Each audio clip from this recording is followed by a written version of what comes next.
Chapter 3. Don't accept rides from strange relatives. Well, happy birthday to me. Was it January 13th? Honestly, I had no idea. Time flies when you're sleeping under bridges and eating from dumpsters. So I was officially 16.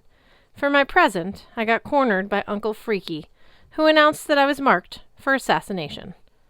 Who? I started to ask. You know what? Never mind. Nice seeing you, Randolph. I'll be going now. Randolph remained in the doorway, blocking my exit. He pointed the iron tip of his cane at me. I swear I could feel it pushing against my sternum from across the room. Magnus, we need to talk. I don't want them to get you. Not after what happened to your mother. A punch in the face would have been less painful. Memories from that night spun through my head like a sickening kaleidoscope. Our apartment building shuddering. A scream from the floor below. My mother, who'd been tense and paranoid all day, dragging me forward toward the fire escape, telling me to run. The door splintered and burst. From the hallway, two beasts emerged, their pelts of the color of dirty snow, their eyes glowing blue. My fingers slipped off the fire escape railing, and I fell, landing in a pile of garbage bags in the alley. Moments later, the windows of our apartment exploded, belching fire.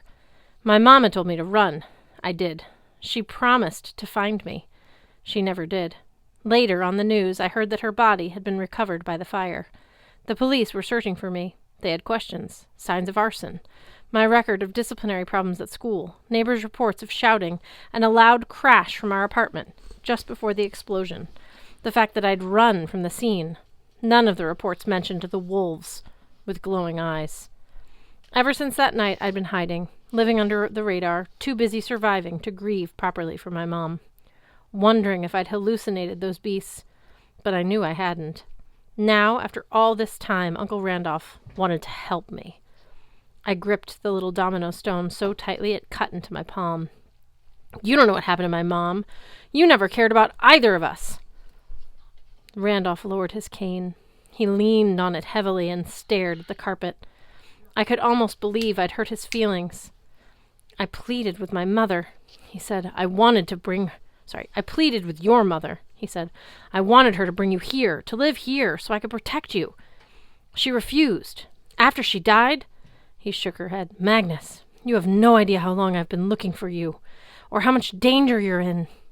I'm fine, I snapped, though my heart was thumping against my ribs. I've been taking care of myself pretty well. Perhaps, but those days are over. The certainty in Randolph's voice gave me a chill. You're 16 now, the age of manhood. You escaped them once, that night your mother died. They won't let you escape again. This is our last chance.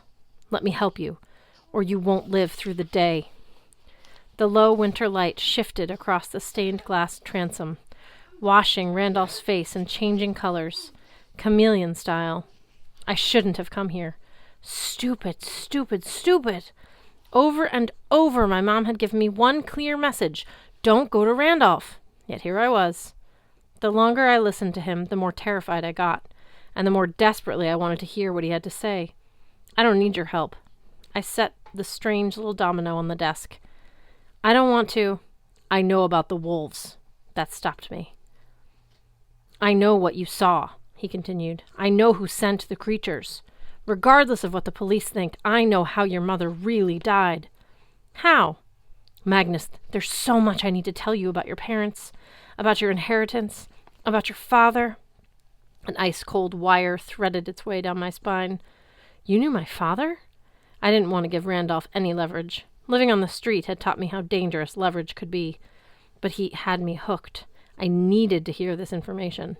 Judging from the appraising gleam in his eyes, he knew it. Yes, Magnus. Your father's identity, your mother's murder, the reason she refused my help. It's all connected. He gestured toward his display of Viking goodies. My whole life, I've been working toward one goal. I've been trying to solve the historical mystery. Until recently, I didn't see the whole picture. Now I do. And it's all leading to this day. Your 16th birthday. I backed up to the window as far as I could get from Uncle Randolph. Look, I don't understand 90% of what you're saying, But if you can tell me about my dad... The building rattled, like a volley of cannons had gone off in the distance. A rumble, so low I could feel it in my teeth. They'll be here soon, Randolph warned. We're running out of time. Who are they? Randolph limped forward, relying on his cane. His right knee didn't seem to work. I'm asking a lot, Magnus. You have no reason to trust me, but you need to come with me, right now. I know where your birthright is. He pointed to the old maps on the desk. Together we can retrieve what is yours. It's the only thing that might protect you. I glanced over my shoulder out the window. Down in the Commonwealth Mall, Hearth had disappeared. I should have done the same. Looking at Randolph, I tried to see the resemblance to my mother. Anything that might inspire me to trust him. I found nothing. His imposing bulk, his intense dark eyes, his humorless face and stiff manner. He was the exact opposite of my mom. My car is out back.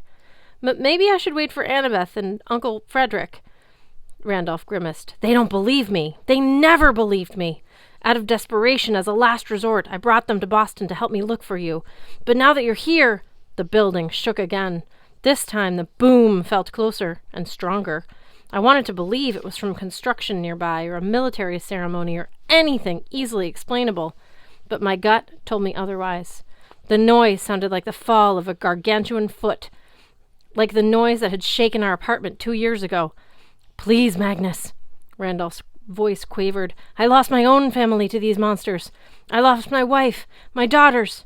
You had a family? My mom never said anything. No, she wouldn't have. But your mother, Natalie, was my only sister. I loved her. I hated to lose her. I can't lose you too. Come with me. Your father left something for you to find. Something that will change the worlds. Too many questions crowded my brain. I didn't like the crazy light in Randolph's eyes. I didn't like the way he said worlds, plural. And I didn't believe he was trying to find me, since my mom died. I had my antenna up constantly. If Randolph had been asking about me by name, one of my street friends would have tipped me off, like Blitz had done this morning with Annabeth and Frederick. Something had changed. Something that made Randolph decide I was worth looking for. What if I just run? I asked. Will you try to stop me? If you run, they'll find you. They'll kill you. My voice felt like it was full of cotton balls. I didn't trust Randolph. Unfortunately, I believed he was in earnest about people trying to kill me. His voice had a ring of truth. Well then, I said, let's go for a ride.